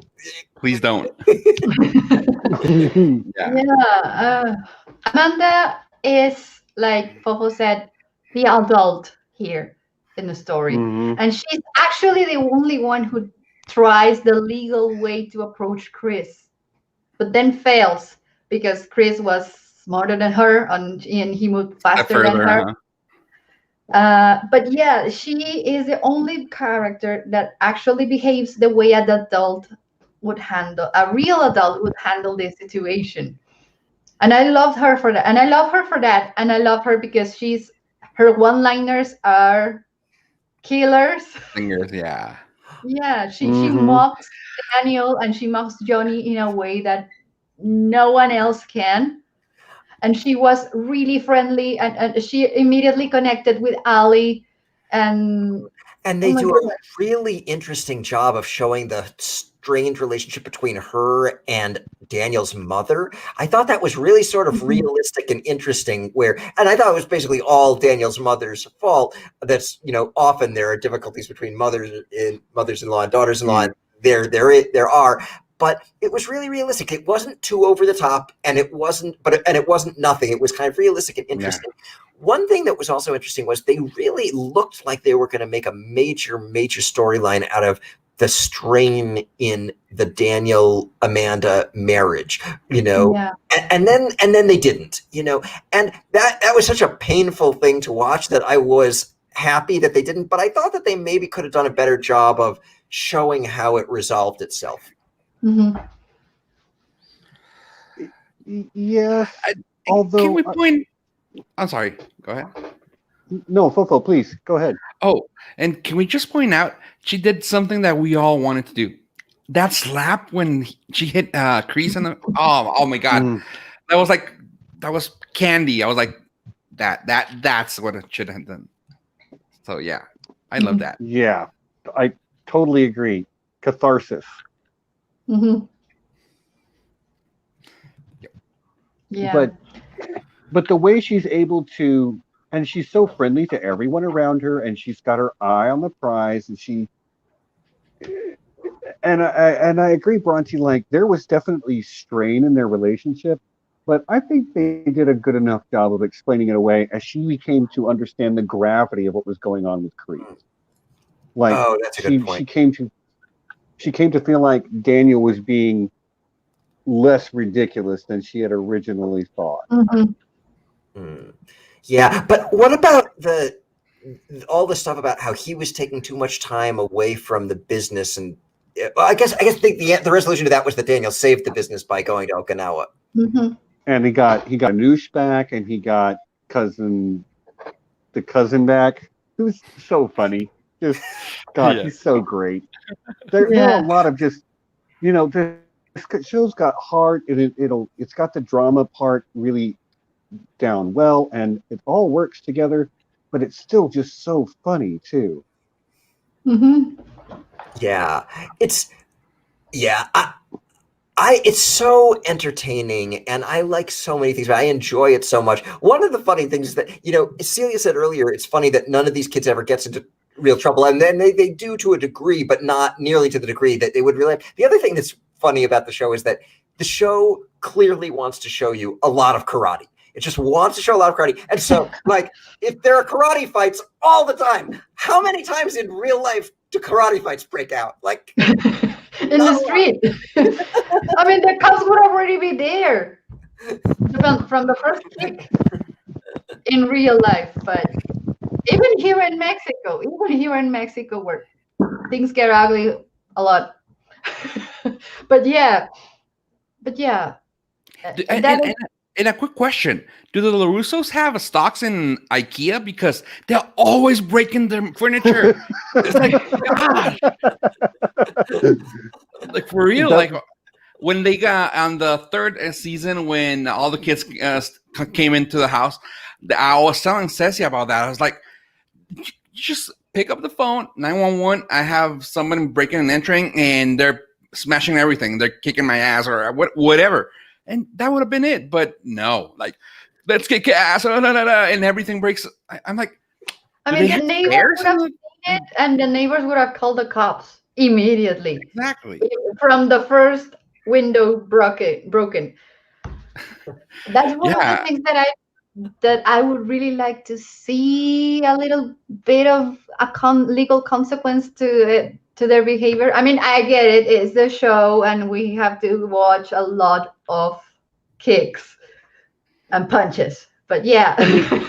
It's a karate show. I mean, it like we have to expect that there's going to be a lot of this. It's based on the Karate Kid. Of course, there's going to be everybody's going to be kung fu fighting. I see what you did there. So, but they really do manage to make it. At least the fights are very well choreographed. They're super interesting to watch. Most of the people who are doing the action sequences are actually quite good, and I think that might be where the actor who plays Robbie shines the most. I feel like he might be the best physically, he might be the best karate fighter in the bunch. Yeah, that's a really good point. I like the moment where Daniel said, it was on the third season, but I don't remember when. But when he pointed out, I'm the same age as when Mr. Miyagi was teaching me. And I looked it up, and he's actually older now when Mr. Miyagi was. It was like, that's pretty good. Like, it shows you that he's also keeping up, because he's 55, 56 around there. And it's like, he's throwing punches, he's throwing kicks. So he's keeping up. So that's good for him. Also, I didn't know that Johnny kept up with martial arts. So he's also a karate master champion or practitioner. So that's pretty good. Yeah. Yep. Yeah. So, like, as ridiculous as it is to have as many karate fights as they do, like, at least they're just really well done. Not Jaden Smith. Yeah, not Jaden Smith. Not the Kung Fu Kid. Quick question. Do you guys think we're going to be stepping up to maybe Hilary Swank and Jaden Smith? Or not even? I don't think we'll get Jaden Smith. I think Hilary Swank is a definite possibility. But yes. If I think about the way the films have been structured, and then the season 1 was really kind of very standalone, and it was very much about reestablishing the world we're going to inhabit and setting up Johnny and Daniel as being antagonists to each other. And then season 2 comes around, and you've got all of the Kreese influence, like the original Karate Kid movie had. Then in season 3, they've got a lot of Karate Kid 2 stuff, and season 4 is set up to have Terry Silver in it from the third film, and who knows, they might bring back Mike Barnes, the bad boy of karate, as well. So is there a season 5 with Hilary Swank? Could be. That would be amazing. I mean, that would be a coup even beyond the coups that they've already achieved. Hilary Swank, I think, won 2 Best Actress Oscars. It would be really awesome if they could get her to come on the show.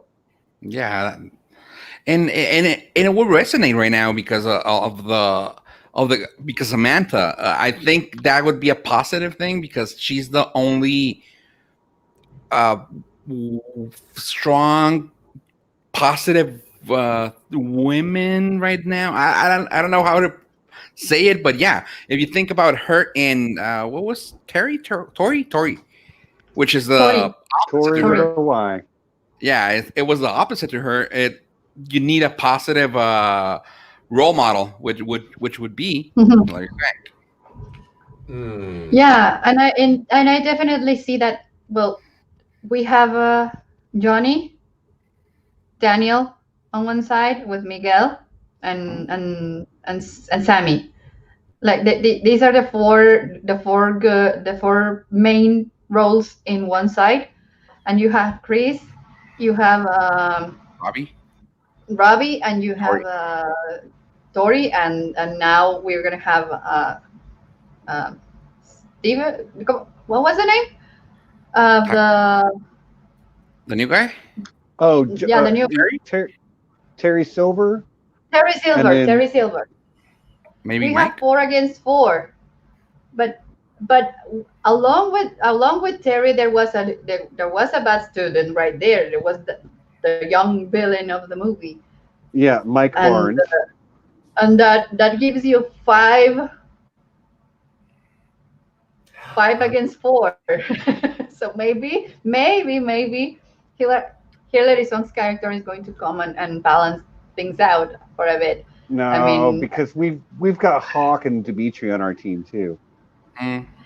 Yeah, but they are not actually on the main character level as the other men never mentioned. But well, I don't know. Maybe I think it would be really positive to see um, Hilary Swank's character get in. I don't know how they would integrate her, but it would be cool that it has to do with Sam and Tori's story, because I mentioned Fofo in our episode that even though they're trying to make us feel sympathy for Tori because of all her struggles at a young age, I She's really still just can't. the worst. Yes, I just can't connect with her at all. And Yeah, even with the sloppy storytelling, I actually am able to understand a little bit Chris's actions than Tori's. yeah, I'm not Even sympathetic towards Tori either. It's like I don't connect. I don't feel for her Mhm. because it's like, okay, yeah, uh, maybe I I, it's I want to, I feel bad for her in that, like, oh, your mom is sick and you're having to take care of her. That sucks. Mhm. Oh, you've got a dirtbag landlord. That sucks. Don't Mhm. be an asshole. Mhm. I told Ceci that on her podcast that I I being I don't feel for her because I think that she's so much of a badass that maybe she would use her advantage at being a young, cute, good-looking woman and take advantage of the landlord, like being like, yeah, I do that. I take advantage of men. That would be a more constructed way, but I know it has to be a positive thinking kind of way show. But I think that would be a more build up character for her. Like, I'm such a badass that I do this and this and this and this, and he's not taking advantage of me. I'm taking advantage of him. So I think that would be a more incredible character for her. Yeah. I think I get what everyone's saying, and I feel the same way. I think Tori is really dislikable. Obviously, she's an antagonist to all the characters we really like so much, and she basically is the one most responsible for the tragedy that happens to Miguel. Probably the worst thing that happens in the show. She, Sam is so nice, and Tori is like trying to harm her, or kill her, even. So I get it. I think what they're trying to do, whether they, succeed or not, I think what they're trying to do is say, okay, look, this person was dealt the worst hand.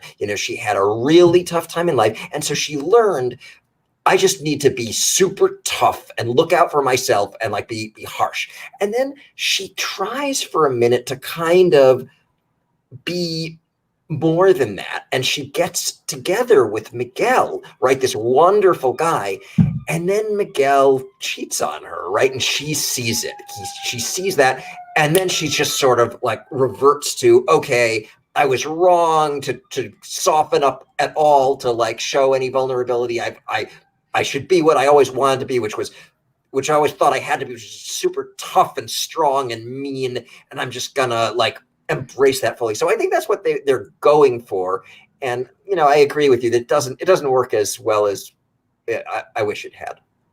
Yeah, well, Betsy mentions no woman wants to take advantage of a slime ball because they are attractive. No, but being Tori, the tough woman that she is, maybe one thing that would be more consistent with her character is that she would not care about, I don't know,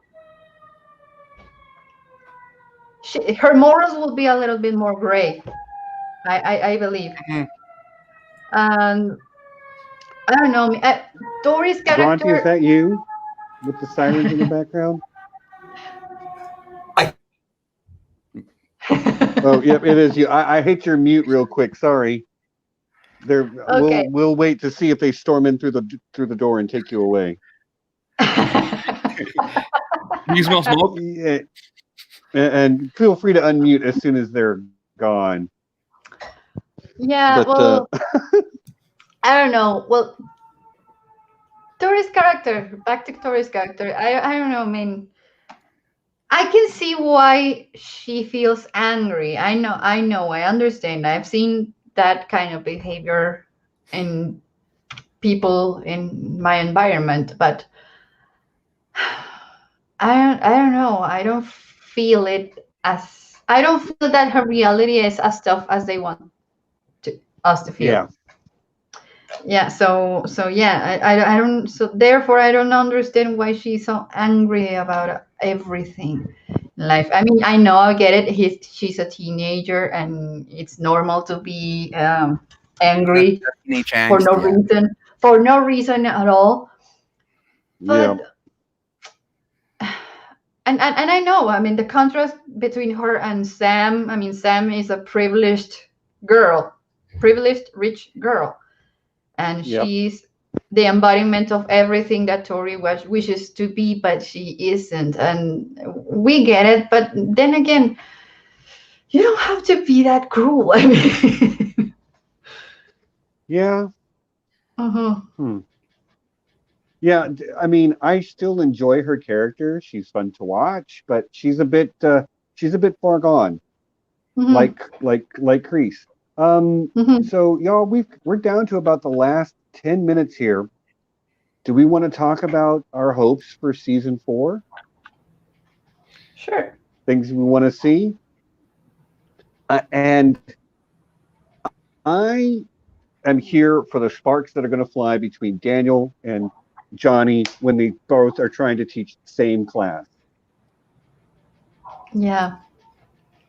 I'm actually looking forward to that I very think same they're gonna thing. go more into the funny part of that. They're gonna try to. I think I would try to play it off as they just don't get along, but it's gonna be funny because they're working together and they have to work together. They So have I to would. find a way. Yep. Yeah. So it's gonna. Oh, sorry. I have to point this out. I loved when Johnny was looking for a place and then goes to the park and. Are you willing to tell me that I have from the trash can to that tree for myself? Yes, sir. Really, for free? Yes. It's a public park. Now can I go? I love that. Sorry about that. Yeah, you're right. That was fantastic. Yeah, I don't know. I think they are gonna do they're going to probably show tensions between Johnny and Daniel in teaching the students together. And I think that there are better and worse ways to do that. I mean, I feel like I've seen so much of the tensions between Johnny and Daniel now going back to Karate Kid 1 and all through the first 3 seasons of this, that I'm kind of ready for them to downplay that a little bit and upplay them getting along and learning to appreciate each other. So I hope they move toward that.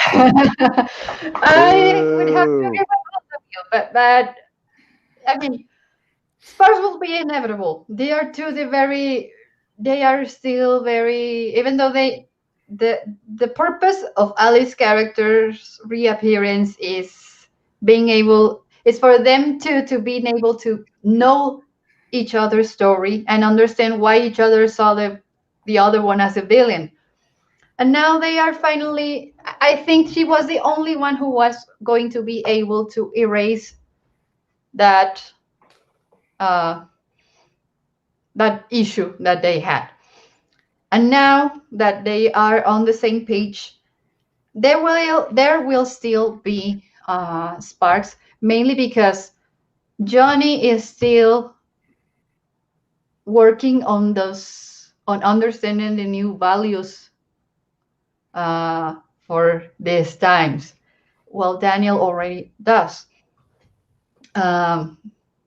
But I believe that the interesting part here is what they will be able to teach each student. Daniel will be the one that teaches them to be mentally focused and work in the inside, work on the mental and on the karate mental side, while Johnny will be the one that trains them more physically in a more physical aspect, and also in the drive that you have to actually have when you're attacking someone. I don't know, maybe that's what they will be able to learn from each sensei. And I think that's very interesting. And I'm looking forward on how Daniel and Johnny are going to actually connect and be able to go for the same goal. Yeah, totally agree. Mm-hmm. Okay. Okay. Anything else? Final thoughts on the series? Anything else you're looking forward to in season 4? Anybody? Go ahead. I want to see what that little scroll that Chosen gave him had. I want to see something more developing on towards that connection that they had, because they downplayed it a lot. I think that could have been more important, more drama driven episode, but it just went and boom, did it like this. But yeah, I want to see what happened on that. Mm-hmm. I think for me, even though we've talked a lot about the disappointments with the actor who plays Robbie, the Robbie character maybe has the most room for interesting story arcs and development now, because he's Johnny's son, so as that, he's incredibly important to like Johnny's sense of self and development, and also he was Daniel's student, and he had a relationship with Sam, and he had this back and forth antagonism with Miguel, where Miguel kind of acted kind of unscrupulously in beating him for the championship, and then Robbie acted unscrupulously in nearly killing Miguel, and then so there's all of that backstory with Robbie that's yet to be resolved, because now Robbie is with Kreese, and that needs to be figured out. I'm curious how they decide to use Robbie in all of these ways that he affects all the other most important characters. Mm-hmm. Mm-hmm. Yeah, because Robbie really is, in a way, at the intersection of every other character in the story. Johnny and Daniel and Sam and Miguel, in a way that other characters aren't. Miguel is at a lot of intersections as well, but like he had nothing to do with Daniel until the end of season 3. Mm-hmm. Mm-hmm. And that's a scene that I loved, when they finally get to talk to each other, and Miguel tells him the story as well, the Johnny's point of view, and Miguel finally gets to understand Daniel's point of view as well, and Miguel is like, oh my god, you guys are idiots. I want to see if Hawks gets the fangs tattooed on his hawk in the back, just for the fun of it. That would be awesome. Oh, that's hilarious. That's so great. Also, I have to say, as implausible as it was, I loved that Dimitri got together with Yaz. Yeah, I liked her character very much in this season. Don't get me started on the cast drawing, because I did a whole sketch on Cecilia's podcast. Yeah. That was great. Oh, yeah. I was mentioning about speaking of it, I was mentioning Fofo. I told Fofo in my podcast that I would really, really love to see one episode directed by none other than Robert Rodriguez. It would be really cool. Because that man knows to shoot his act. Mm-hmm. Okay, well, y'all, that's a 2-hour podcast right there. Mm-hmm. If you haven't watched Cobra Kai and we haven't convinced you, I don't know that anything else we're going to say after this is going to change your mind anyway. We didn't dig down into the nitty gritty. There's still lots for you to find out for yourself. But honestly, this show is better than it has any right to be, being a spin-off of a 1980 movie, bring back characters 30 plus years later to play the same characters. It's really incredible how well it turned out. Mm-hmm.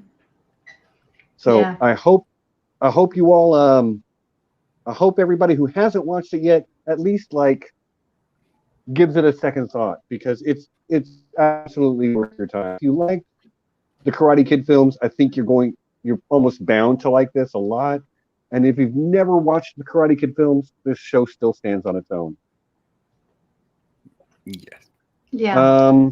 Other than that, yeah, y'all, it's been great having you all. Cecilia, Fofo, Bronty, thank you all for coming and joining in the conversation.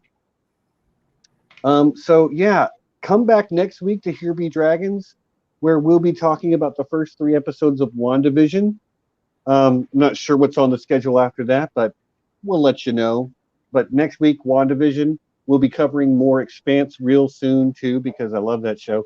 Speaking of Expanse, Cecilia, what do you have coming up this week?